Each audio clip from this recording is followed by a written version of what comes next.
Well, good afternoon, folks. Welcome back to the farm. These ladies are probably going to make a bit of noise here, but I'm going to kick them out. Got to get them out of here. I got to get that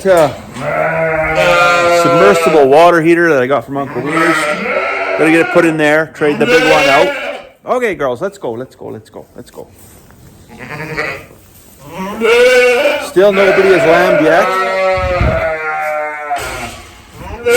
They've been keeping us getting up at 2:30, 1 o'clock, 2:30 every morning. The things you find on the barn floor. So I don't let the kids leave the house with your kitchen utensils. I think that one belongs to the barn now. But yeah, nobody's lambed yet. We're doing the night checks thing. I'll be kind of happy when at least you get the first one out of the way. That way you know you're not just getting up for the sake of getting up, I guess. It's kind of it gets old pretty quick, to be honest. Speaking of getting old pretty quick, I ran into a fella at work today. He just started working for the same company I work for. And he said, "It's good to see you again. I haven't seen you in forever. I feel like the last time I seen you, you were sitting on the side of the Sunset House Highway in a wrecked truck with a cat sitting on the windshield." And yeah, that was the thing. I hit a moose. And I literally just 15 minutes beforehand, I'd got this barn cat from a fella that I worked with. And it was riding on the dash of the truck on my way home. And I smoked a moose. Like, I launched this moose, like, I want to say like 100 yards down the road. Of course it wasn't 100 yards down the road, but there was a trail of antifreeze and transmission fluid that went on for quite a long ways.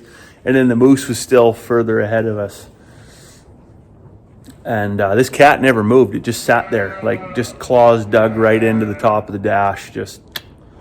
But yeah, that was 18 years ago. That was crazy. And lesson learned. Maybe don't drive 140 on the Sunset House Highway in your pickup truck. Anyways, this is the stock water heater that I just drug out of there. You remember this from outside the barn. Actually, I rigged this up for the dog because, well, that's that very same trough.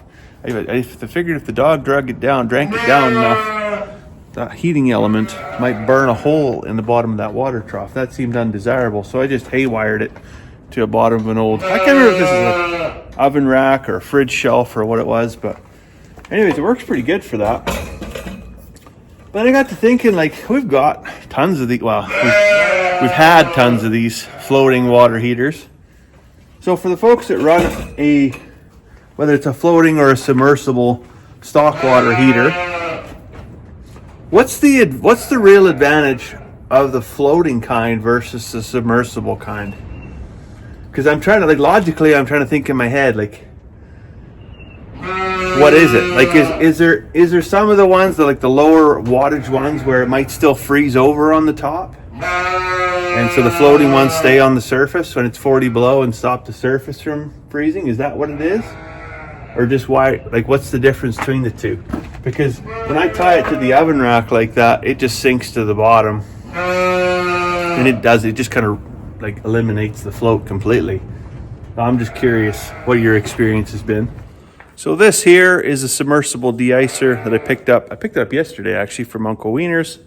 Now, I mean, for selfish reasons, obviously, I'm asking this question because the submersible one versus the floating one, there's a significant cost savings, right? It's about $20 per unit from a submersible versus a floating style. So now you could argue, well, this is Uncle Wiener's. It's just like some piece of crap that's made in China. It's probably going to burn your whole barn down. But I mean, I could argue the same for, well, I should maybe look at that before I say that. But, you know, I think most of that stuff, that one included, is probably manufactured. If it's not manufactured in China, it's probably made with Chinese parts.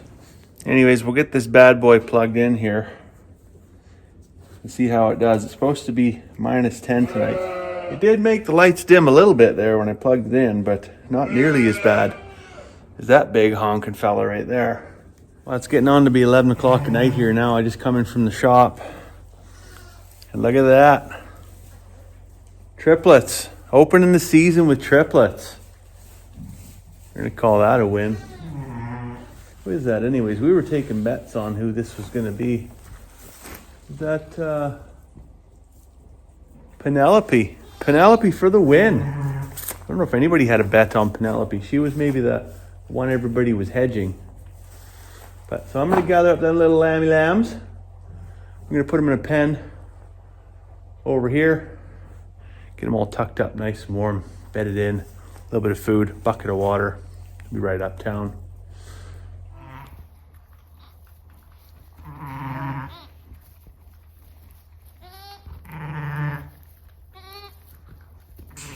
So here's the moment where I gotta set aside all the desire I may have, the selfish desire to go in house, have a cup of tea, couple biscuits, and celebrate.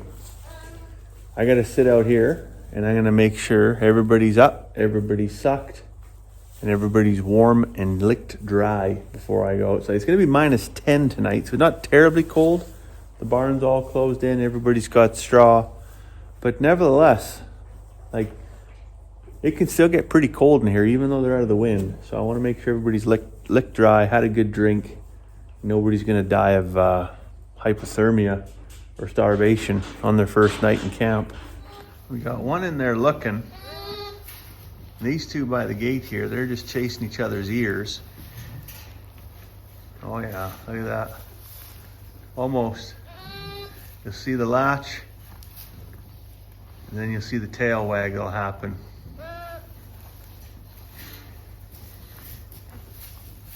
There it is. Good job. All right, well, since I'm not going to be going to bed for a little while, I might as well show you what I was working on before I went over to the barn there. Been working for 4 to 6 weeks, somewhere in there, doing an extension renovation of the study. So that's what she looks like now. New shelves are going to go in here. This isn't finished yet, but this is what I worked on tonight, was this extension of this wall right here and paneling of it. Last week I paneled that whole wall, painted, stained. This week I hung the pictures, got the axe there, redid the lighting in the back a little bit, moved the desk forward. I got a nice little rug back there. Keep our toes nice, nice and civilized in here now, I think. Much more civilized than it was, so I'm pretty stoked with how it's turning out. But yeah, I think I'm gonna put a couple more shelves on here. I'm gonna move some of the trinkets forward, some of the, the sentimental items. I don't have a whole bunch of sentimental items, but the odd thing that I got from my dad's place when he passed away, that kind of stuff. I'll move that up here, kind of to the front. Less chance of it getting knocked over by an errant whiskey bottle. I don't think he'd appreciate that too much. Anyways, on that note, I think it's time. I let you go for now. I'm going to run back over to the barn, check on the old lammy lambs there again. Hopefully everybody's sucked and dry. And maybe I can sneak in that cup of tea. So I'll let you go for now. Hopefully you're having a fantastic evening. We'll see you tomorrow.